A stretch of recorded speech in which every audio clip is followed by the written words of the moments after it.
Setelah saudara dan saya terima Yesus sebagai Tuhan dan Juru Selamat, Tuhan menghendaki supaya Roh Kudus itu memenuhi pribadi saudara dan saya.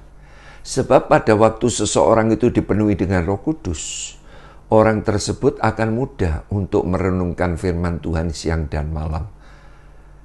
Bila mana Roh Kudus itu memenuhi pribadi seseorang, maka untuk pegang janji Tuhan itu gampang. Apalagi untuk melakukannya, pasti mudah. Jadi jika seseorang dipenuhi dengan Roh Kudus, bahkan Alkitab itu menjadi hidup di dalam dirinya. Nah, jadi yang artinya apa? Hal-hal yang terselubung akan disingkapkan. Ditulis di dalam Yesaya 11 ayat yang kedua dikatakan begini.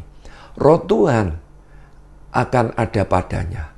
Roh hikmat dan pengertian, roh nasihat dan keperkasaan, roh pengenalan dan takut akan Tuhan. Nah, saya mempunyai kesaksian begini, saudara. Jadi hal-hal yang terselubung itu disingkapkan, ya, itu Roh Kudus yang bisa. Jadi seringkali kita baca firman Tuhan, kita kan tidak mengerti, betul tidak? Saya mempunyai pengalaman begini, saudara. Dulu pada waktu saya mulai bertumbuh di dalam Tuhan, ya, saya itu mempunyai kerinduan, ya, untuk beribadah bersama-sama orang-orang yang sekolah Alkitab di Tawangmangu.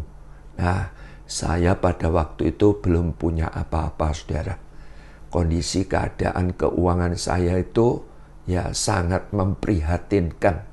Sehingga sepeda motor pun saat itu saya tidak punya, saudara. Ini saya alami.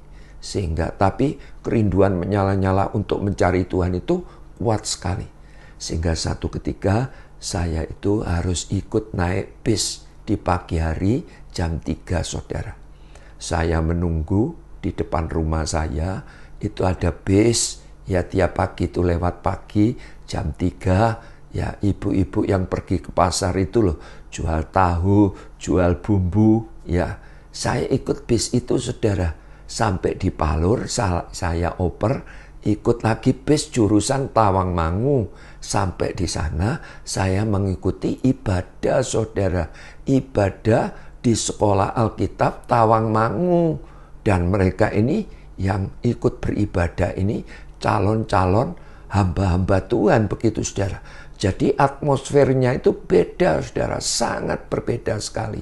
Sangat antusias. Nah, kebetulan saat itu yang menyampaikan firman Tuhan, yaitu hambanya dari Sumatera, dari Padang Sidempuan, yaitu hambanya Bapak Pendeta Aman Sinulingga. Tetapi sekarang dia sudah dipanggil oleh Tuhan. Nah, pada waktu dia menyampaikan firman Tuhan, ya, firman Tuhan itu disampaikan sangat sederhana.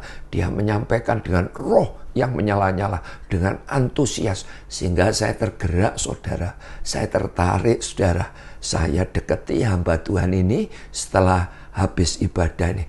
Pak, boleh enggak, Pak, datang ke tempat saya? Oh, boleh. Di mana rumahmu? Saya ceritakan rumah saya di sini-sini, ya. Akhirnya apa? Hamba Tuhan ini ikut ke rumah, saudara. Nah, dulu pada waktu saya baru pertama kali bertumbuh, saya tidak mengerti, saudara. Seperti biasalah, hamba Tuhan ini sampai di rumah menyampaikan firman Tuhan dan saya sangat diberkati. Dan pada waktu hamba Tuhan ini akan pulang, saudara, saya berkata kepada hamba Tuhan, Pak, tolong Pak, usaha pekerjaan saya, toko saya didoakan, Pak, supaya laris. Wah, seperti dukun, ya. Nah, pada waktu itu saya baru pertama kali bertumbuh, saudara. Benar. Akhirnya apa? Hamba Tuhan ini minta, kamu ada minyak enggak? Minyak apa, Pak? Saya enggak mengerti. Terserah, minyak apapun boleh. Saya akan berdoa. Ya, akhirnya ya saya ambilkan minyak goreng, saudara. Saya taruh di mangkok gitu, ya. Dia berdoa, Tuhan pakai minyak ini sebagai pengurapan. Ya, hambamu akan berdoa di tempat usaha pekerjaan anakmu ini. Akhirnya apa, saudara? Di toko itu saya didoakan, saudara. Nah, pada waktu dia pejamkan mata begini, saudara, sambil dia bawa minyak ini dipercik-percikkan, saudara. Tiba-tiba pada waktu ya pas di tempat saya, di situ ada tempat jual rokok itu berhenti, saudara. Lalu dia bilang gini, ini tidak boleh nih. Anak-anak Tuhan tidak boleh jual rokok. Waduh, saya kaget, saudara. Saat itu saya kaget. Waduh, saya sudah berhenti, tidak merokok. Sekarang ini tidak diperbolehkan jual rokok. Padahal kalau di kampung, di desa itu yang paling laku rokok, kan begitu. Dan lagi rokok ini saya baru kulaan memang banyak sekali, saudara. Akhirnya apa, saudara?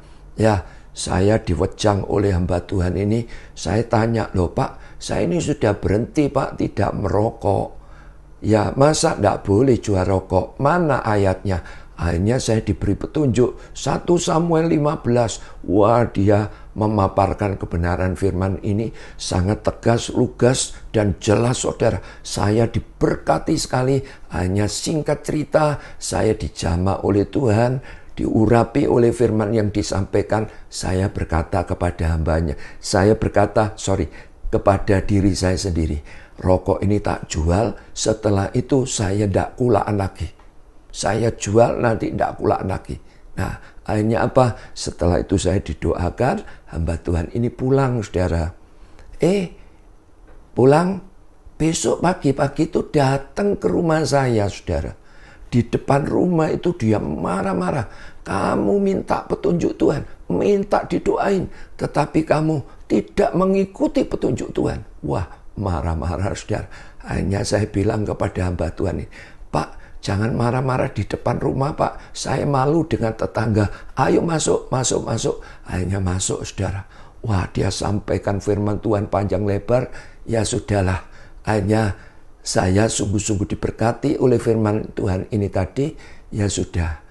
Dan kemudian saya juga bilang kepada hambanya ini, Pak, ini juga ada meja tempat penyembahan berhala. Saya diberi oleh keluarga saya. Ini sudah pernah didoakan oleh hamba Tuhan. Kira-kira bagaimana? Lalu saya diberitahu, ya begini Pak, ya saya diberitahu, kalau Bapak sekarang diberi makan, ada piring baru, dan yang satunya ini piring bekas orang-orang gelandangan di pinggir-pinggir jalan, di kolong-kolong jembatan. Dia bilang gitu.